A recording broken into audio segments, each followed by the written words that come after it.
Freedom is coming. Every captain. We're not slowing down.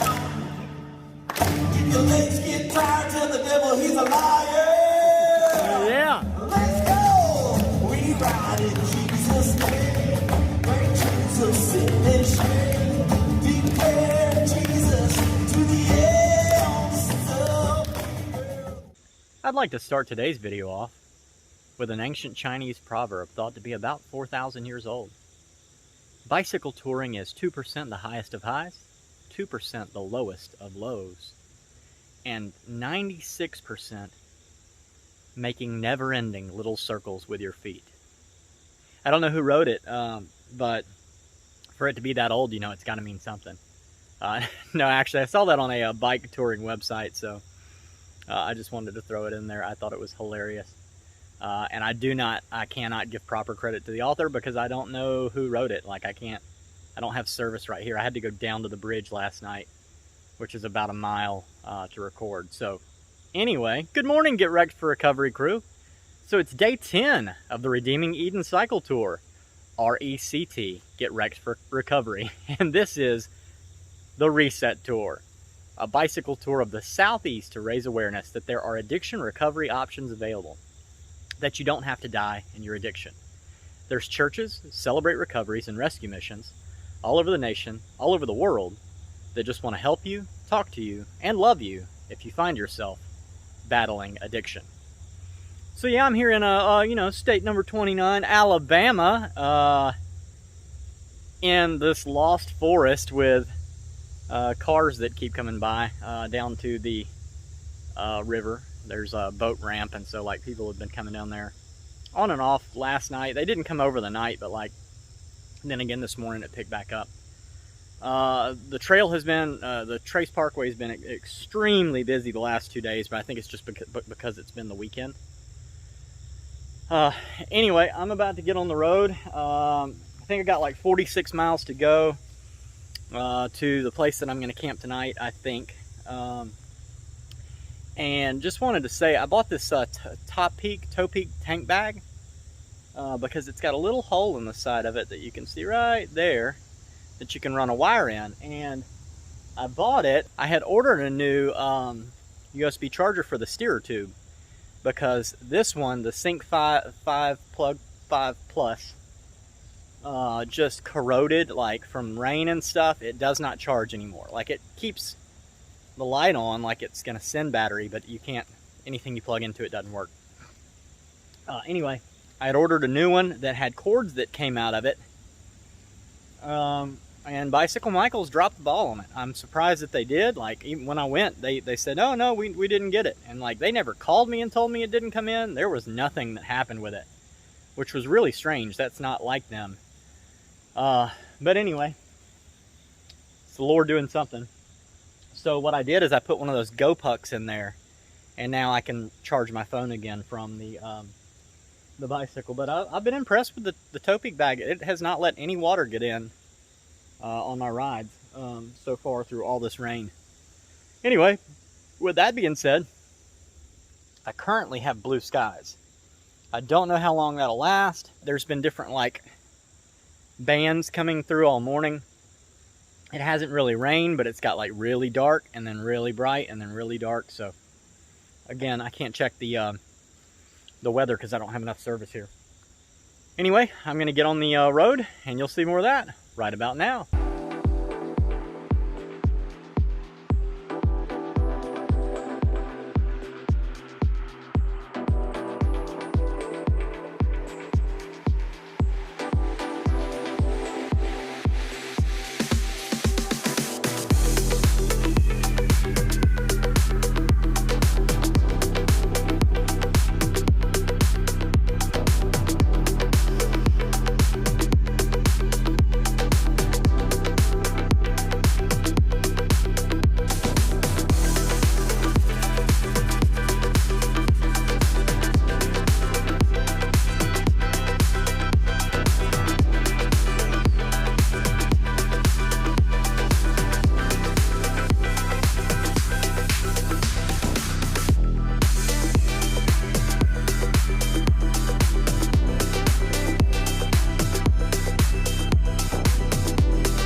I always enjoy flying that thing. I tell you what, that is just too much fun. I think that took me about an hour from the time that I got to the Tennessee River sign, took everything out, actually got it set up and going, flew it, did all the filming, got here, broke everything down, transferred the files over. Like, it was a full hour. So anyway, it's fun, but it takes a lot of extra work to do, but it's so worth it on views like this. Anyway, that was the John Coffey Memorial Bridge at Colbert Ferry. Now to head on toward camp somewhere.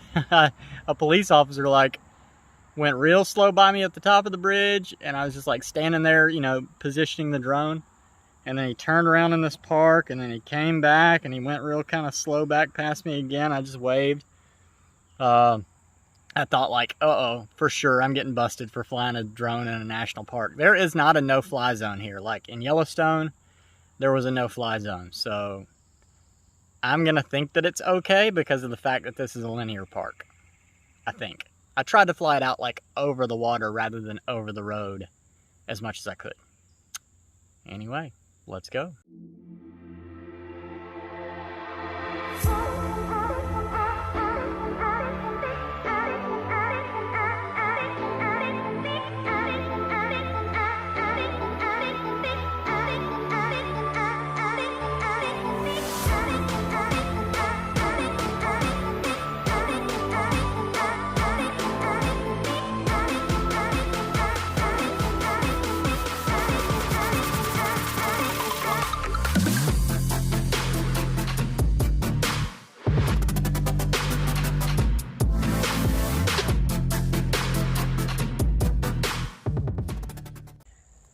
Alright, so, I just stopped here to have a Coca-Cola and relax and rest for just a minute.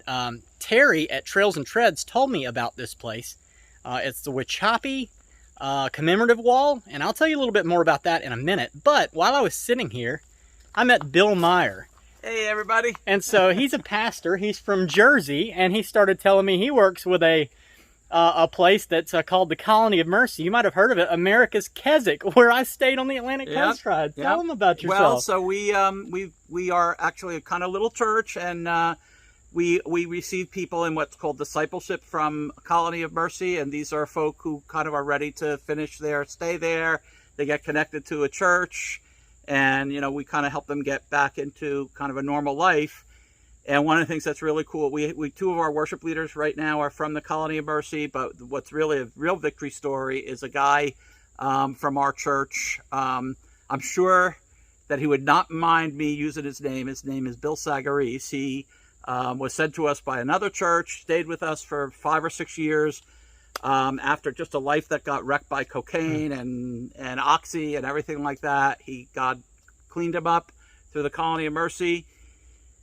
He of course lost his first family through that, although he was restored to his kids. But this is kind of getting long. But anyway, okay. He met his wife. They got married. He got ordained as a pastor through this school of ministry that we run, and now he is planting a church with him and his wife in Long Branch, New Jersey, called Remnant. So if you're ever in Long Branch, New Jersey, look up Bill Sagaris. And he'd love to talk to you give you his testimony.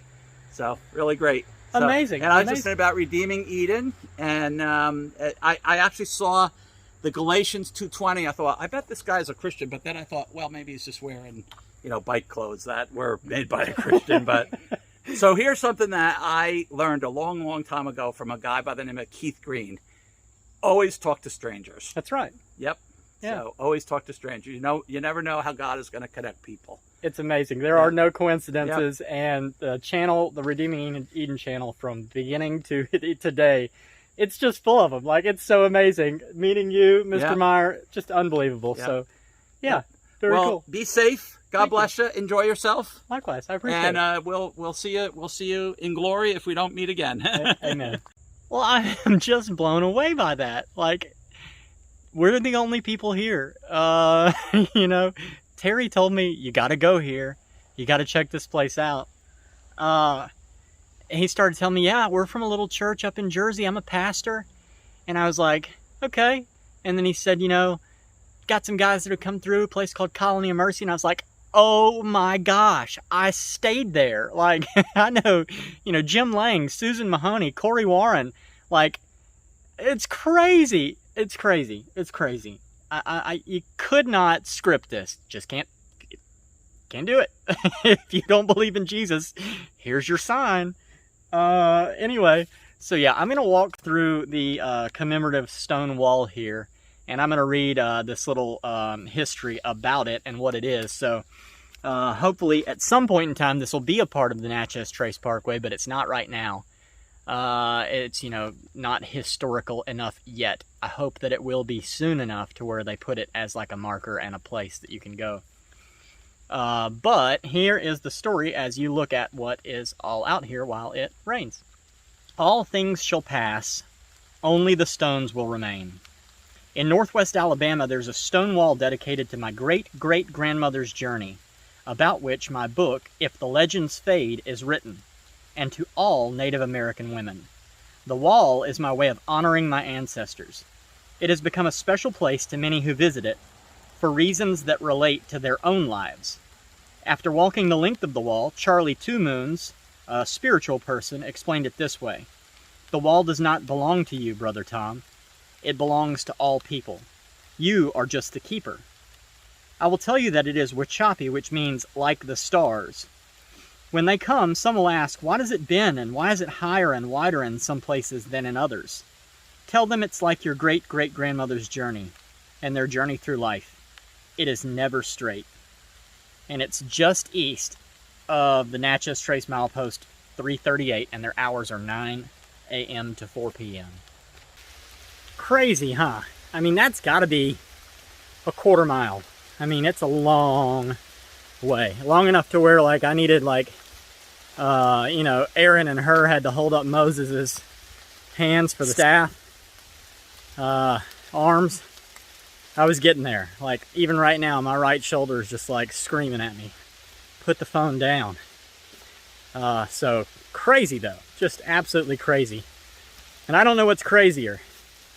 Mr. Meyer being here at this stone wall from Jersey, knowing of America's Keswick, or the fact that one guy, I mean, this thing's 14 feet wide right here, and 4 feet tall, and it's everywhere. Like, it's everywhere. There's nowhere that there's not wall. Anyway, thanks Terry at Trails and Treads for telling me about this. And yeah, I'm gonna enjoy this shower as I head on to the gas station. Hopefully, well, there's one more thing I gotta film between here and there, but hopefully there's a Hunt Brothers pizza, because I'm in the mood for some jalapeno-roni. Let's go.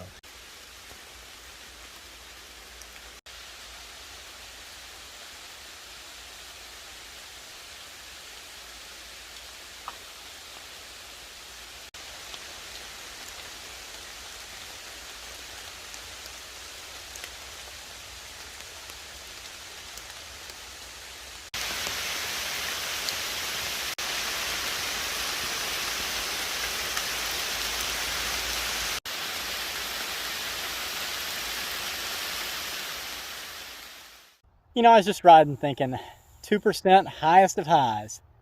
And that's one of those moments, that's just crazy. It's just crazy. But also included in that 2% highest of highs is state number 30, Tennessee. What? How is that? That's crazy. 30 states. 30 states on a bicycle. That's crazy. It's just crazy. Tennessee is where originally I wanted to build the rehab, and it still could be where we end up building the rehab. I know I want it to be in the Appalachian Mountains somewhere. Christy's a big fan of fall colors, and so I want it to be in an area where the fall colors are really dramatic. I also want it to be in an area where, the population is in need of that kind of assistance. I also want it to be far enough in a rural area to where the guys can feel separate, come out from among them, be separate. Be in the world, not of the world.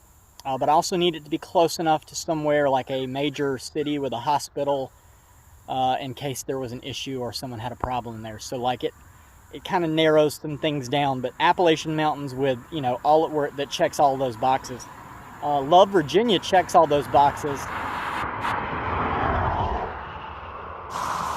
because of Charlottesville being so close. So I don't know, but either way, Tennessee, state number 30. Couldn't have done it without each one of you. Thank you so very much for everything that you've done to help keep this ministry going. And I'm going to get some Hunt Brothers pizza. Hopefully. We'll see. We'll see. Love you guys. See you later. And 2% lowest of the lows. So I'm here where the convenience store is supposed to be. There's no convenience store. Oh man, it's 10 more miles to Colinwood. I'm probably going to have to cook some soup. I don't think I can make it that far.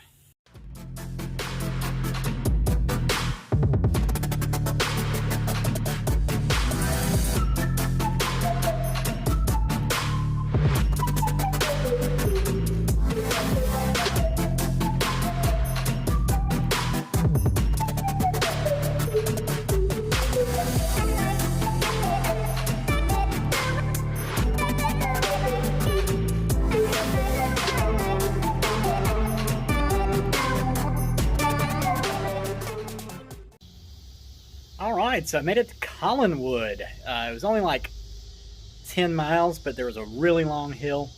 This puts me 38.6 miles from the SR50 campsite. But they allow camping here in Colinwood. When I spoke to Bill and his wife, Christine Meyer, earlier at the Rock Wall, they said to come talk to the folks at the Welcome Center. So I went and talked to the folks at the Welcome Center. And they've got a shower and restroom there. You can camp here behind the fire department.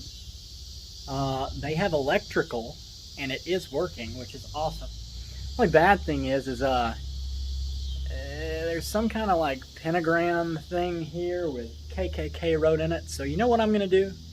I'm going to set my tent up right on the top of it, right here. That way the love of God can just cover this mess up, because that's ridiculous. That's just ridiculous. Anyway, let me get working on that, and then I will finish the video up with you guys here shortly. Much better. All covered with the love of Jesus. You know, I'm from the South, so like it's not unknown that that stuff existed or exists. Both the devil worship and the KKK stuff. But from Mobile, where I'm at, like, you just never see anything like that at all, ever.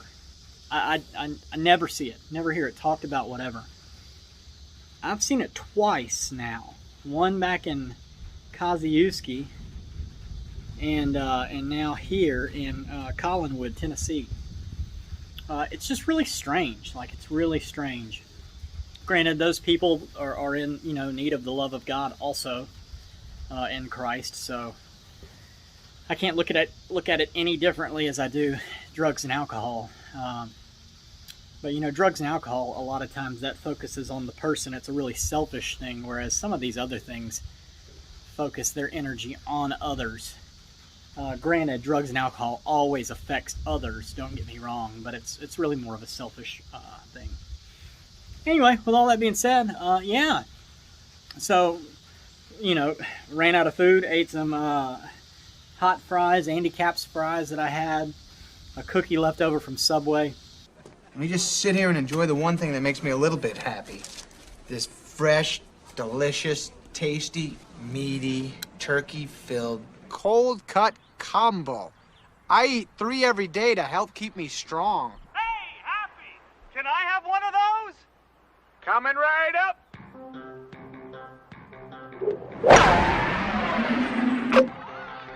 Talk about a hole-in-one. Subway sandwiches will drive away your hunger. Had to throw in that quick ad for Subway, you know, not a sponsor. And then pedaled out to 10 miles and yeah, went to the Welcome Center, went and got a pizza, got a huge pizza. Oh my gosh. So yeah, really uneventful day. A lot of big hills.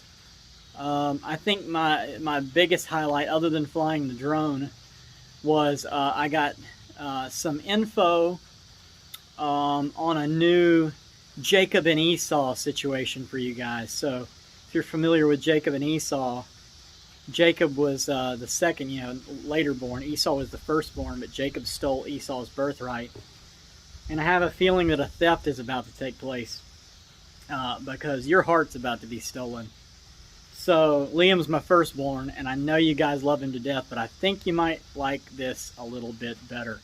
So when I got back, or when they got back, when the family got back to Mobile, Clark has never been interested in his little push bike. Never. Like, I try to push him around on it. He just, like, he falls over. He doesn't like it. When they got home from the trip, as a matter of fact, I didn't even bring it because I knew that it would just be an issue, more than anything else. When they got home, he immediately went to his push bike, got it, went and got his helmet, pointed for his helmet, said, wanted his helmet, put his helmet on, got on his push bike, and started just going, around the house. So it's his new thing. So I got these videos of Clark now riding his push bike around, and it was just so sweet to see. Like, it was just so sweet. Apparently my mom picked him up, and right here he has a little wreck, but he's good. But yeah, apparently my mom picked him up and made a bucket for him, and put his little snacks, some Vienna sausages, and his sippy cup in there. And I think this is probably my favorite picture. It's got a pizza slice on the side of the bucket, so he's following right along in the footsteps of Dad. But yeah, I just thought that was too cute. Too cute. Liam, cool thing about Liam, when I was teaching Liam how to ride a bike, we bought him his first bike, like Walmart bike, put him on the bike. I got behind him, pushed him across our front yard, and when I let go, he pedaled the bike, did not stop, never wrecked, rode it out of our yard, left into the street, like we were in a cul-de-sac neighborhood, left into the street, left at the stop sign, and a good quarter mile up the road before I had to run and physically stop him and get him off of the bike. Like, I was like, you gotta stop pedaling at some point, buddy. And he's only had one wreck. He never got hurt in the wreck, but he ran up against the sidewalk and fell over on that bike that you guys saw and broke the front rack. That's the only time I've ever known of him falling on a bicycle, ever. He just, and I didn't have to push him again, that's another thing. Once he knew how to do it, he knew somehow intrinsically to stand up on the pedal to get the bike going. It was strange. Strangest thing I've ever seen. Pushed the kid one time, never had to push him again. He got it. He had it. So I hope that Clark's on the same path. Kirsten actually learned how to ride a bicycle while I was on the coast to coast. She had watched some of the videos, and she got a wild hair that she wanted to be like Daddy, and she got on a bike and she just started riding it. So anyway, with all that fun stuff out of the way, I'm going to end the video here for the day. It was such a great day. Meeting the Myers, it was just crazy. Crazy how God puts all this stuff together. And then ending up here, Pavilion, it's going to storm tonight. But Pavilion, lights up there, power. I got power charging here. I got phone charging here. Power, showers, restrooms. Can't beat it. Free. All the camping up the trace has been free so far. Only paid one time, and that was at Tishomingo. Since it was a state park, I paid $25. So my camping bill is extremely low right now, which is great. Because I got a phone call earlier from Christy, and she was like, the Facebook fundraiser is not moving. What are we going to do? She was like, I hate to tell you to have to stop, but we got to pay some of this stuff back. Last time I'd started eating into some of the money that I'd saved up to pay the bicycle off to start paying for the ride, and I got chipped in for the Facebook fundraiser and paid off the fundraiser, which paid off the bike. But then I set up a $2,000 fundraiser for the last month and ended up spending $2,500. in the last month. It usually costs me about $1 a mile, and people only donated $400. And, you know, 10% of that goes to IGO, to International Gospel Outreach. And so I was like, uh-oh. I said, well, Christy, you know, we'll trust God and we'll move it over to the next ride. And so it has to happen. Like, in order for me to go on the Midwest tour and the Liam, Louisiana tour, I have to pay Christy back. And that, you know, that fundraiser on Facebook, it'll run through the end of the year. I'll see God show up, I guess. I'm kind of back in the same position I was when I left on the coast to coast with $150 in my pocket and wondering, how is this going to work? How am I going to cross the United States with $150? And I did.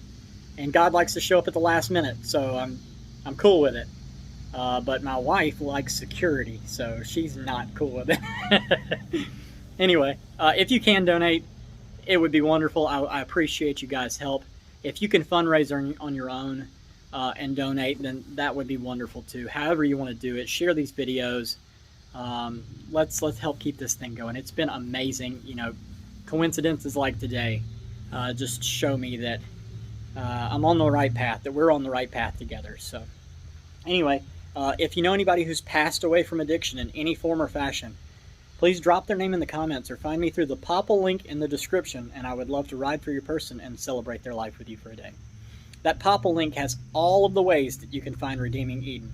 Facebook, social media, you know, Redeeming Eden Facebook page, Instagram, TikTok. It's got the ways you can donate: PayPal, Cash App, Venmo, International Gospel Outreach. It's got Strava. It's got all the things, all the ways that you would want to find out more about Redeeming Eden are there. If you know anybody who's actively addicted, share this with them. I don't want to see anybody else die from addiction. I know you don't either. Let's use Redeeming Eden as a tool that we might save a life. And this is the Reset Tour, the Redeeming Eden Southeast Tour, and I need your help. You know, it's a total reset. I need your help on how to make these videos more appetizing, palatable, whatever other food word you want to use, jalapeno-able, so that you know, as these last few states come down. I mean, we're in state number 30, Tennessee. Like, that's crazy. That's crazy. And they're going to come by quick. You know, they're going to come by quick. So May 5th, I think 2023 is my planned last day. My goal is to do all of these rides in the same amount of time that Forrest Gump did his run. Like, when he says, I had run for 3 years, 2 months, 14 days, and 16 hours. That's the time I want to do it, from the time that I started the Florida Chronicles ride forward. Anyway, yeah, so definitely need your help there. Comment on the videos, like the videos on YouTube, share the videos on your social media profile, share them in person, share them as part of a fundraising effort to help keep Redeeming Eden on the road. And don't forget to subscribe to the YouTube channel. All those things will go a long way in helping to build Redeeming Eden, the Garden Rehab. Don't forget, Redeeming Eden is a non-profit ministry through International Gospel Outreach. There's a link to them in the description and in the POPL profile if you'd like to go find out more about Redeeming Eden and about the Cody Jordan Forever Funeral Fund. Do know any funds left over from the Redeeming Eden cycle tours will go to building Redeeming Eden, the Garden Rehab. So yeah, from here in state number 30, Tennessee, at the Colinwood campsite, bicycle campsite for the Natchez Trace Parkway. I think I got all that right this time, Eben. He put a comment yesterday about what I called the last campsite. It made me crack up. So anyway, yeah, I try to respond to all the comments on the YouTube channel too. So if you do comment, I will do the best I can to respond as soon as I can. But anyway, from here in state number 30, Tennessee, I love you guys. Jesus loves you. I'll see you later. Have a good night.